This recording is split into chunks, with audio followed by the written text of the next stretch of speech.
የተከበራችሁ የማዕከላዊ ኢትዮጵያ ህዝቦች በተለይም የሆሳዕና ከተማ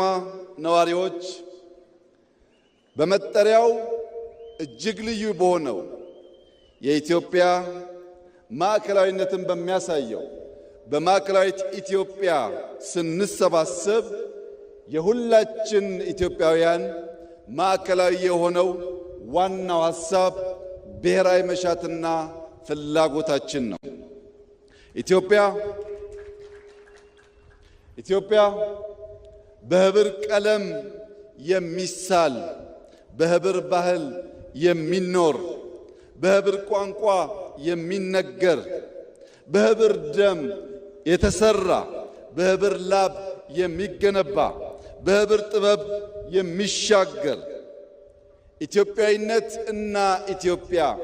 የነበሩ የሚኖሩ የሚጾኑ የማይናወጡ መሆናቸውን ዛሬ ዳግም በኩራት ለጀግናው